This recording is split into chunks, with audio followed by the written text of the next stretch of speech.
Good. Okay, we're going to talk about macroeconomics starting now.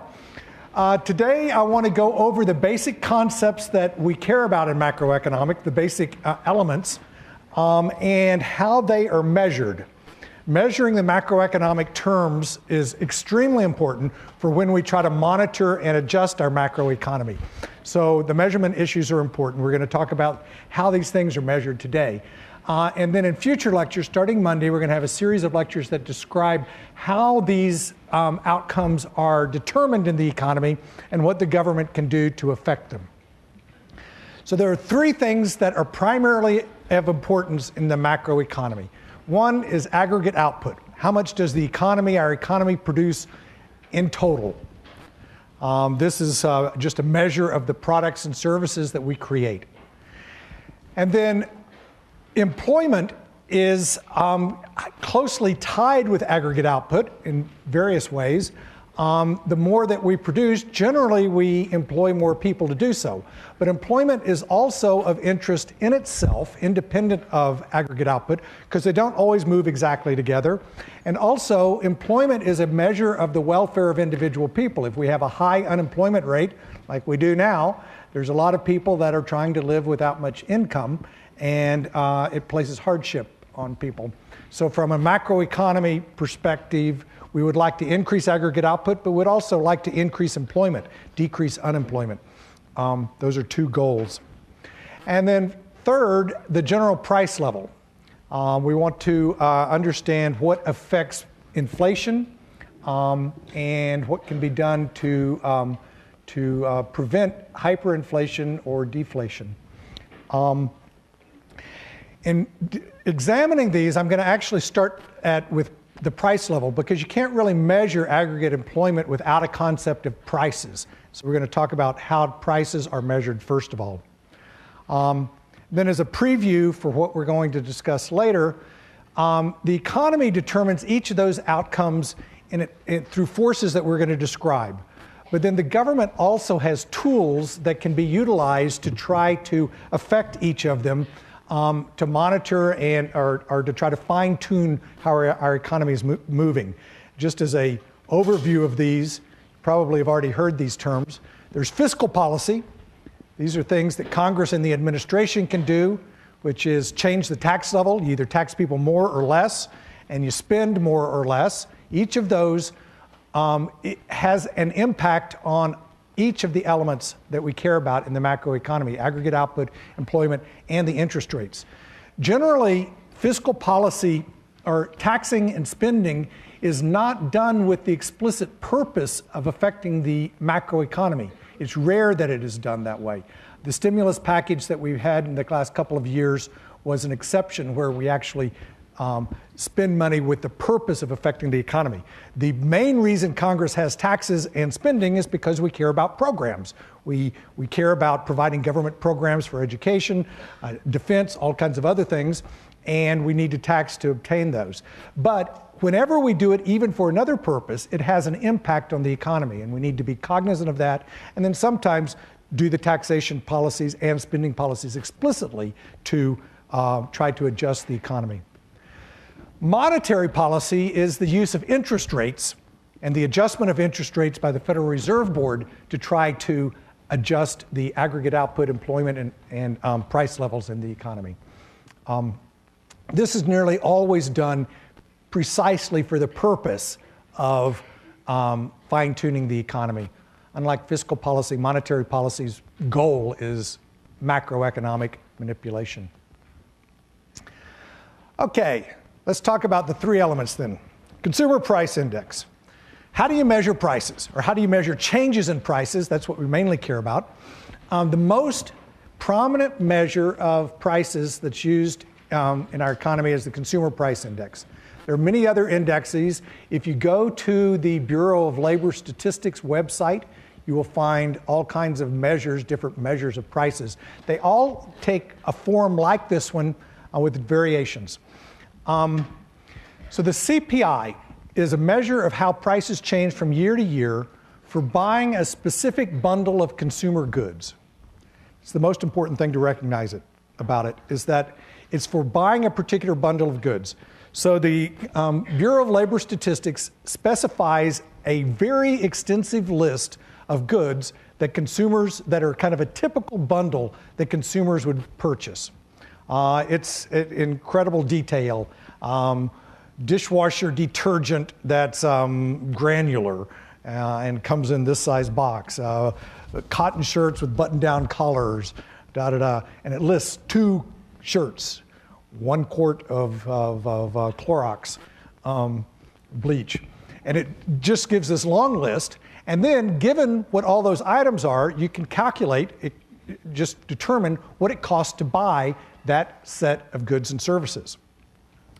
And then that's done in every single year, and the change in the cost of buying that group of services is the change, represents the change in the Consumer Price Index, which is a measure of the change in the prices for that bundle of goods. The CPI is always listed as with a particular index or base year. If you look it up on the website, it will give it to you. I'll also show you how you can determine what it is. But suppose the base year is 1983, and the way to calculate the Consumer Price Index for 1994 is to calculate the cost of buying that extensive list of goods in 1994. Let's say that's $2,568.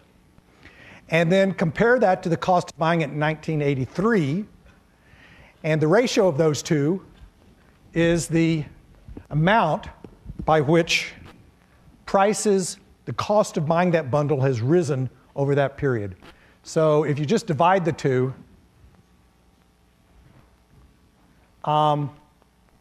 everything seems to be falling apart today.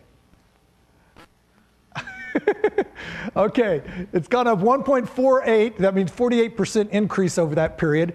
It's customary, it's just we don't have to keep dealing with decimals or just because it's easier. It's always multiplied by 100. So the CPI is given as 148.2 for 1994 relative to 1983, if 83 is the base year.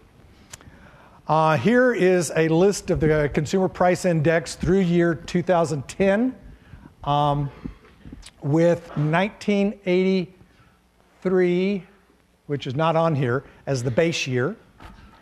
If you're looking at a chart, a CPI, and it doesn't tell you what the base year is, how are you going to find it out? It's the year in which the CPI is 100. Because if you take some number, 1733, divided by 1733, and multiply that by 100, it's 100. So the base year you can always find by just going up until you find where the 100 is. And then everything is relative to that base year. With the CPI, then, you calculate inflation for any particular period. Usually inflation is calculated from year to year, but as we had done in the previous one, you could think of it as 48% inflation from 1983 to 94. For any particular year, again, the another thing's not working. The carriage returns don't seem to be on this computer the same as with mine. So this is the value in 2006 minus the value in 2005 divided by the value in 2005. So it's how much increases there been from 2005 to 2006. The top is 6.3, the bottom is 195.3, and that's equal to 0.032, which is 3.2% inflation. So it's just a simple matter of calculating it. It's just the change in the CPI from one year to the next is the inflation rate. The CPI in the base year is 100, like I just said. The choice of the base year is irrelevant. You could redo everything with a different base year, and all it would change is the absolute numbers and where the 100 is. Everything in percent terms, different relative terms, would be exactly the same. So the base year doesn't matter at all. Yeah?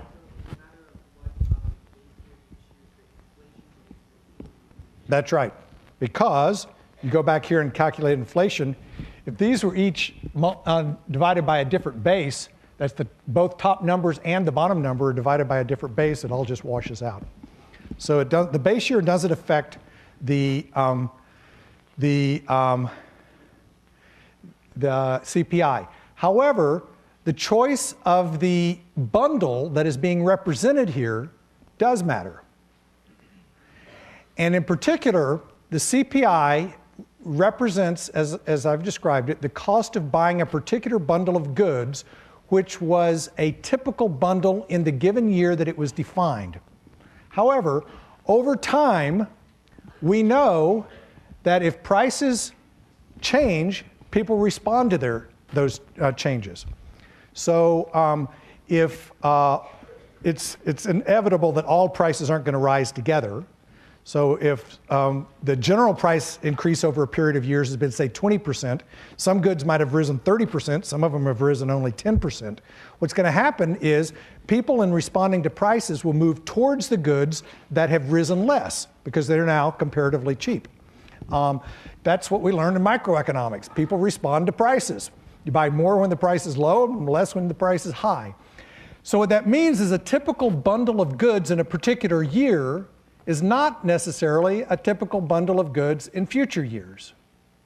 So the CPI does not accurately represent the change in welfare that results from changes in prices, because it does not represent the change in what we're actually buying in response to the change in relative prices. Okay? So periodically, the Bureau of Labor Statistics actually changes the bundle of goods that is being calculated to represent what's now a new typical bundle of goods. If you use the bundle of goods that was calculated in 1930 or 1920, you wouldn't even have computers on it. So, it wouldn't be relevant. So periodically, the Bureau of Labor Statistics changes it. And that is a meaningful change because it's a different bundle of goods now, and the relative costs of goods will change. There's no way to appropriately handle this better than what the BLS does. If it changes the bundle, started out with a bundle in 1983 and changed it in 83 and 92, it creates both streams and then tries to merge them to make them smooth so that it looks like it incorporates both bundles. The basic problem here is you can't let the goods change at the same time you're letting the price changes, because then you don't know which effect is which. So you have to keep the goods constant to look at the price changes, but that becomes less and less accurate over time.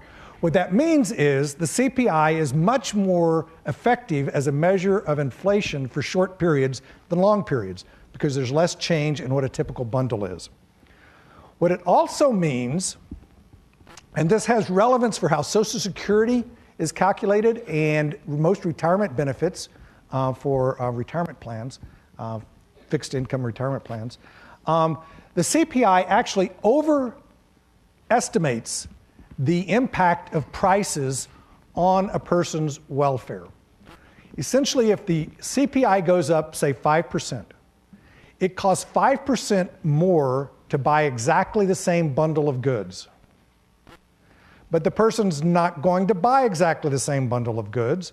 The person's going to buy a different bundle of goods in response to changes in relative prices. So if you give a person a 5% pay increase to compensate for a 5% increase in the CPI, you're actually giving them more money than is necessary to keep them equally well off. A 5% increase in pay will allow people to buy exactly the same bundle that they were buying before, but they will choose to buy a different bundle. The fact that they're choosing to buy a different bundle means that they're necessarily better off with that other bundle than the original bundle, or else they wouldn't choose it.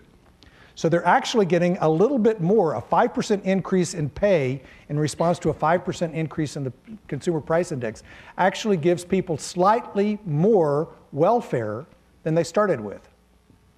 So another way to put it is you can actually give a person less than 5% increase in pay to compensate for a 5% increase in the CPI and have the person equally well off to where they were before.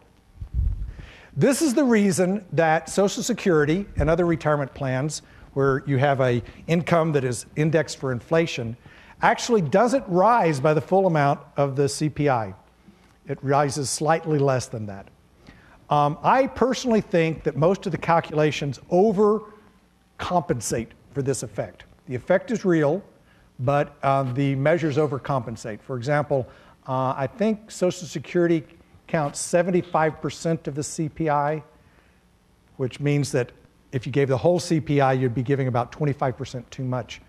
I think that's more than the difference actually is. I also think, let the old folks have the extra welfare. They've worked hard all their lives. It's time to help them out a bit.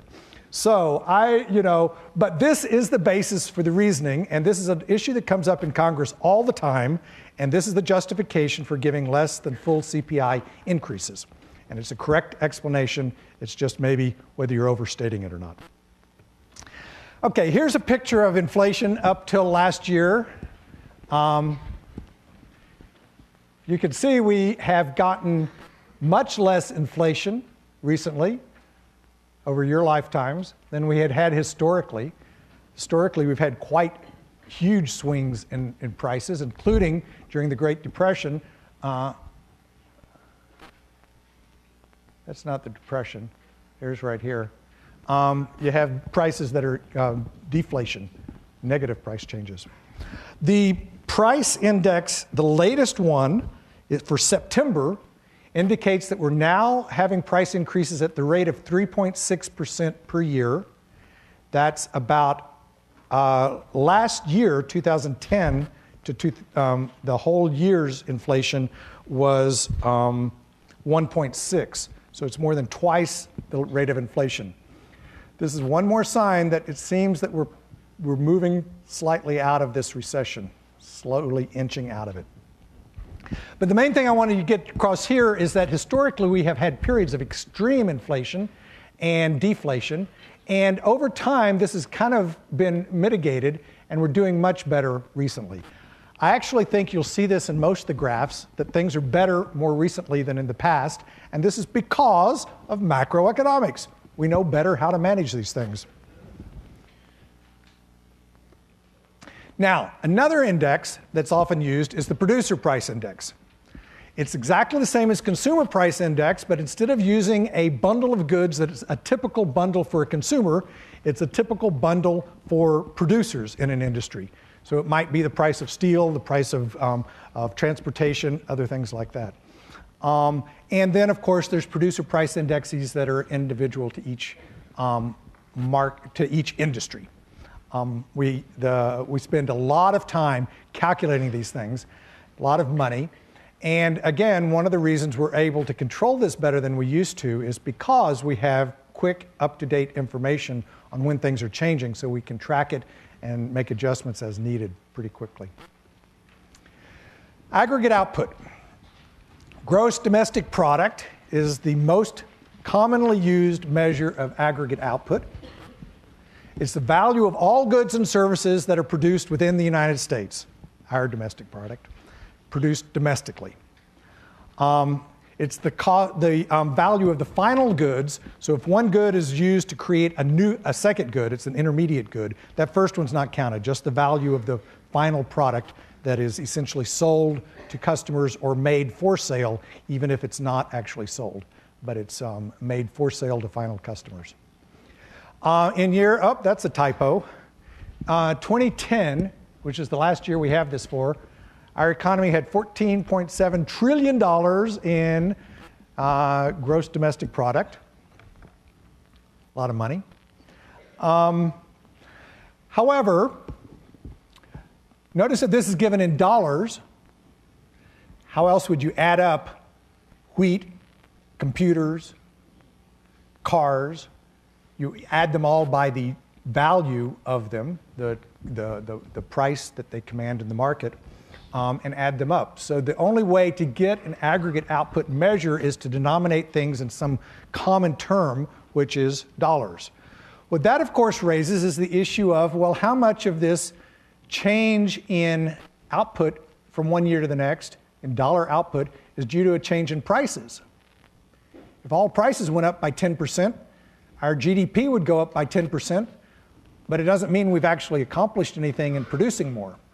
So what we need to do to be able to calculate, to measure how much we're actually producing, is to somehow account for the change that's due to prices, and the remainder is due to actual output increase. And that brings up a distinction. Nominal GDP is the GDP in that year's dollars, in that year's prices. So that 14.7 trillion is in 2010 dollars. If you bought all those goods and services in 2010, that's what it would cost. The real GDP is the nominal GDP deflated by a price index for all output in the economy.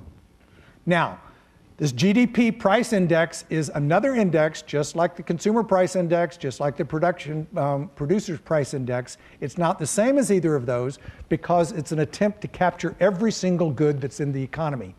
And a typical bundle for consumers is not every single good that's in the economy, but it's based on the same idea, and they track relatively closely. So the nominal GDP divided by the the price index for the GDP gives you the real GDP. That's what I just said. It's like the CPI, but it's for all goods that are produced. So the change in the nominal GDP consists of a change in prices and a change in the real GDP. For example, if you go back to 2006 and 2007 and look up you can go to the website and see all this stuff, nominal GDP rose 4.8%, prices rose 2.7%, and real GDP rose 2%. So this nominal GDP increase actually incorporates both an increase in prices and an increase in actual production. And we want to decompose the two. And that's why, that's what the following numbers do. You take the nominal GDP divided by the price index, the change in that over time is what's the real change in the real GDP. Now, notice here, this is just a tiny little thing, but it's something that can easily be confusing. The nominal GDP rose by 4.8%, prices rose by 2.7%, and real GDP rose by 2%. These two add up to 4.7 instead of 4.8. How come they don't add up to the same? It's not rounding. It's because this is not an additive relationship. It's a quotient. So a percent change in this and a percent change in that, you subtract the two, you don't get the percent change in the difference. It's because you're taking the quotient and then taking the difference in the quotient. So there's no reason to expect the two to add up together because this is not an additive relationship. The smaller the change, the closer it's going to look like it's additive, but it never is exactly. What we care about, of course, in terms of aggregate output of how well our economy is doing is the real GDP. So the rise of 2% for that period is what we're mostly concerned about. Here's a map, a graph of real GDP since the 30s. What do you notice? It's going up. It's going up. It's continuously going up. This is why everyone in the world wants to live in the United States. We've got a miraculous economy. It's hard to remember this when we're living in the midst of all kinds of problems and stuff, but it truly is astonishing. This is unprecedented in history. This is our severe recession that we had. That was the worst thing that's been going on and we've all been dealing with, and it's the basis for all our It's just a little blip here. You got to take these things in perspective. Well, I hate to mention it, but I was born in 1951. The economy has increased by a factor of more than 6 since I was born. That's like astonishing. And there have been more people, but the number of people in the United States only doubled during that period. So actually the per capita GDP has more than tripled in my lifetime. I mean, it's phenomenal. In the last 20 years, which might be more relevant for y'all, where does that bring us to? 1990? I wrote it down here.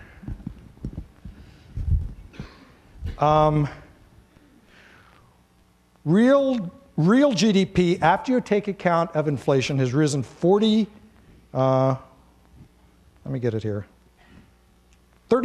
in the last 20 years. So in your lifetime, everyone in the United States, including all the new people that have come here, are making a third more than they were when you were born.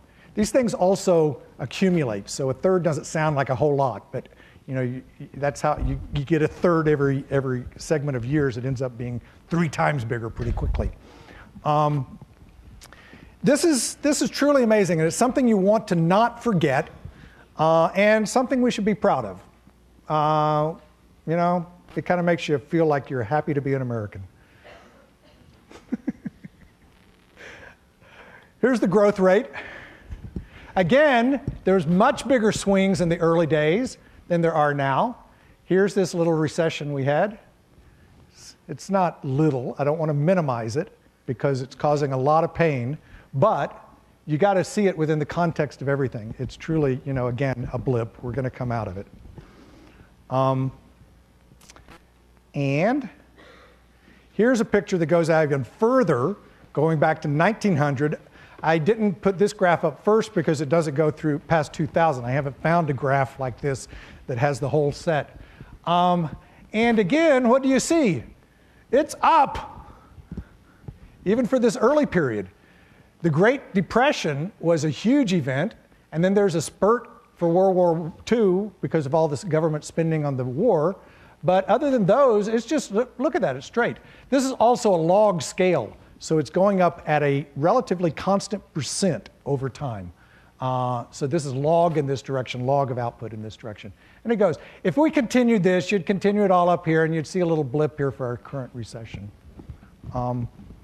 It's kind of, you also see here, just like in the price graph, there's a lot less fluctuation recently than in the far past. And again, that's because we monitor things and we're able to control them better.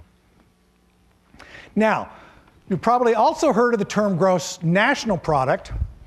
Gross domestic product and gross national product are different measures of output measuring different things.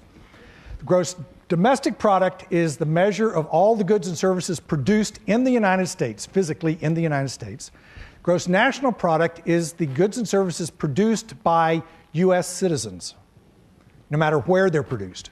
So if US citizens own a factory in Germany, then the profits from that factory count as part of our GDP. The part of the output that is attributable to workers that live in Germany is counted as part of Germany's GNP. But the profits are attributed to the owners, and if the owners live in the United States or US citizens, whether they live here or not, it's counted part of our national product. Similarly, if Germany or the Netherlands has a factory in the United States, then the portion of the profits, the portion of the output that's attributable to their ownership is counted as their GNP and not ours. I think it's interesting that there's all this concern about Chinese investment in the United States. Remember when there was a concern about Chinese buying part of Yosemite, the concessions there?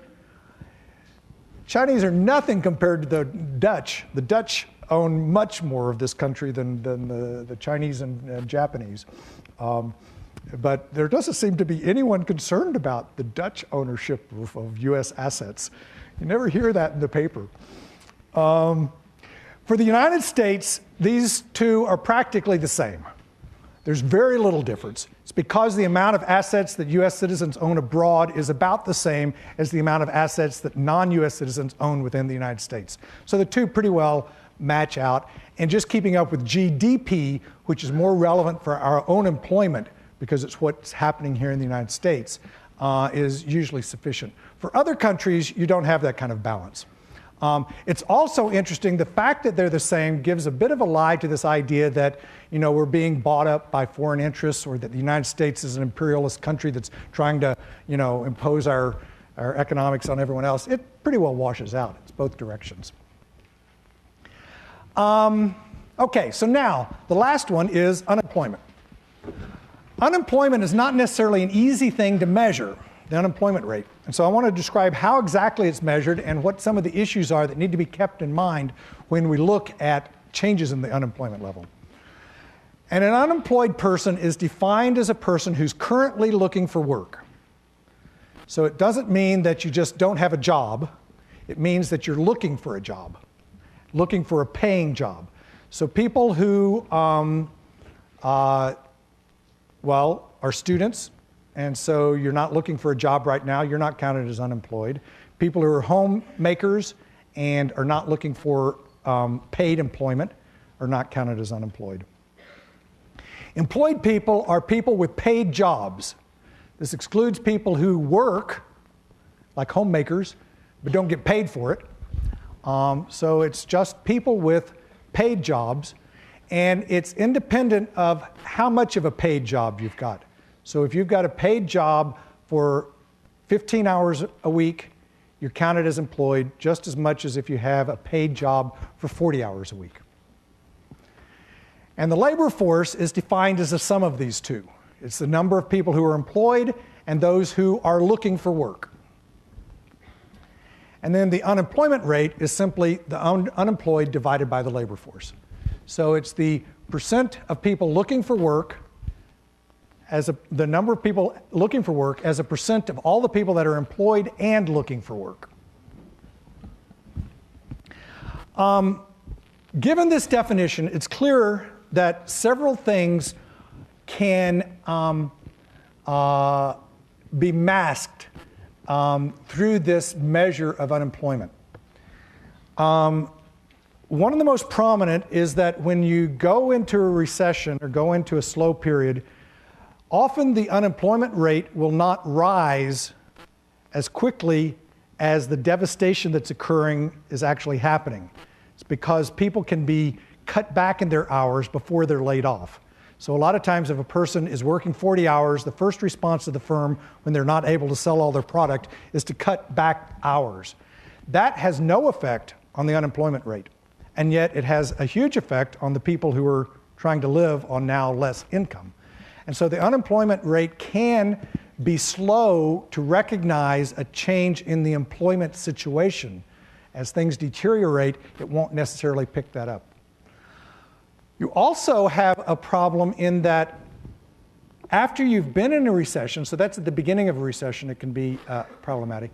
As you've been in a recession for a long time, like we have, the unemployment rate can actually underrepresent the amount of truly unemployed people, because if people quit looking for work, just give up trying to look for work, they're no longer counted as unemployed.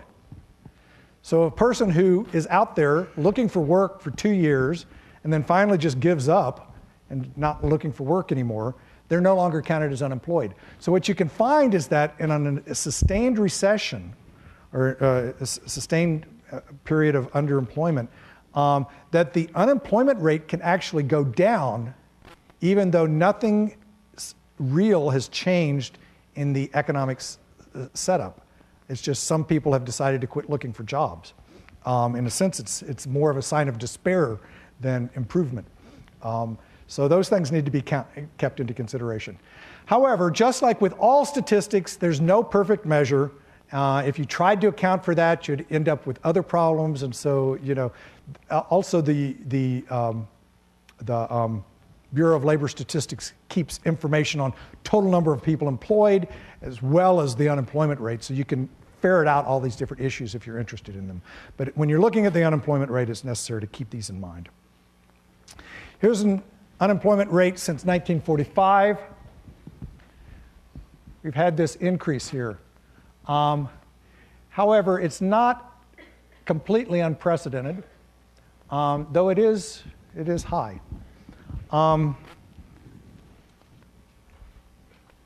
the The latest figure for unemployment is 9.1%. I didn't mention it, but the GDP, I was showing those charts going up, GDP increased, the latest quarter's increase was on an annualized rate of 1.3%. So again, prices are starting to edge up, GDP is starting to edge up. It looks like we're coming out of this bad period from a production point of view. However, unemployment doesn't seem to be dropping.